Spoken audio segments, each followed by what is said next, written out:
Hello friends, Mifa kitchen and simple লাইফস্টাইলে আপনাদের সবাইকে স্বাগত জানাই। আজকে আমি একটা নতুন রেসিপি নিয়ে হাজির হয়েছি। আজকে বানাবো পিঠে, চালি পিঠে। এটা অল্প চালের আটা আর ময়দা দিয়ে বানাই। আমি শুধু ময়দা দিয়ে বানানো দেখাবো। ভিডিওটা শুরু করব। এই রেসিপিটি বানানোর জন্য কি কি উপকরণ লাগছে এবার দেখি। বেশি কিছু উপকরণ লাগে না, খুব অল্প উপকরণে এটা হয়ে যায়। লাগছে ময়দা, পরিমাণ মতো নুন, সাদা তেল। এইভাবে আমি একটা কাঁটা চামচে আলুটাকে ভালো করে ছিলে ধুয়ে কেটে নিয়েছি। এটা কি জন্য লাগে আপনাদের পরে দেখাচ্ছি। লাগবে পানি। দেখুন কিভাবে এবার আমরা এটা গুলবো। এক বাটি ময়দা নিয়ে নিয়েছি, এতে পরিমাণ মতো নুন দেব, দিয়ে দেবো অল্প অল্প করে পানি দিয়ে দেবো। ভালোভাবে এটা মাখবো। এই ব্যাটারটা হবে খুব না ঘন, খুব পাতলা পাতলা। বোঝানোর জন্য আমি এখানে একবার আপনাদের ট্রাই করে দেখিয়ে নেব কিভাবে আপনারা গুলবেন। এইভাবে ভালোভাবে গুলে নেবেন যাতে কোনো ছোট ছোট ক্ষুদ্র ময়দার রয়ে না যায়। এটাকে অবশ্যই চেলে নিতে হবে। একটু ঘন করেই গুলবেন যাতে চালার পর একটু পানি অ্যাড করতে পারেন। দেখে নিন কিভাবে চেলে নিচ্ছি।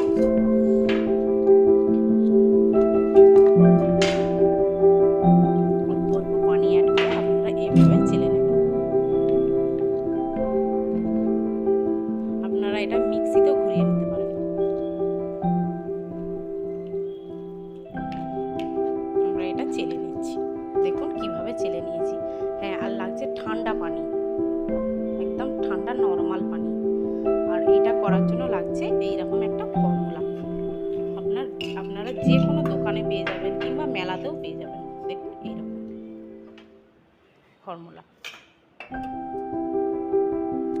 দেখুন আপনার ব্যাটারটা গোলা যে কমপ্লিট হয়েছে কিভাবে বুঝবেন দেখে নিন। আমি একবার দেখিয়ে দিচ্ছি আপনাকে ভালো। দেখুন কিভাবে ফর্মুলা থেকে পড়ছে, দেখে নিন ভালো করে। এই দেখুন, হ্যাঁ আমাদের ফর্মুলাটা এইভাবে গুলে নিয়েছি বলে ভালোভাবে পড়ে যাচ্ছে। যদি মনে হয় ব্যাটারটা পড়ছে না তাহলে একটু পানি অ্যাড করতে পারেন। আপনারা এরকম তাসাতেও করতে পারেন কিংবা নন স্টিকের প্যানেও করতে পারেন। দেখুন এই আলুটার কাজটা দেখুন। তেলটা নিয়ে এই তাসাতে মাখিয়ে দিচ্ছি যাতে পিঠেটা জড়িয়ে না যায়।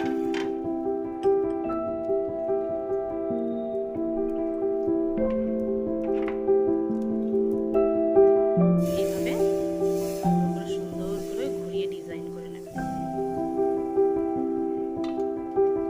বেশিক্ষণ করতে লাগেও না এটা, আর খেতেও খুব সুস্বাদু লাগে। দেখুন কিরকম হয়ে গেছে। এবার এটা আমরা তুলে নেব। ভালো কিভাবে তুলছি দেখুন, এরকম করে ভাঁজ করে নেবেন। নিয়ে তুলে নেবেন। এটা আপনারা দুধে ভিজিয়েও খেতে পারেন কিংবা চিকেন দিয়েও খেতে পারেন। আবার একটা করে দেখিয়ে দিচ্ছি।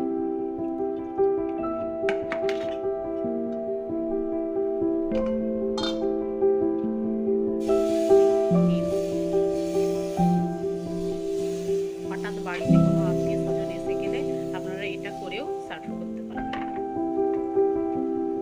দেখুন এটা এভাবে আবার এভাবে ভাঁজ করে তুলে নেব।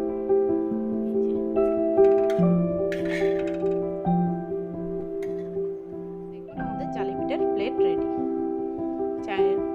রেসিপিটা যদি ভালো লেগে থাকে চ্যানেলটিকে লাইক করবেন, শেয়ার করবেন, কমেন্ট করবেন। আর চ্যানেলে যদি নতুন হয়ে থাকেন চ্যানেল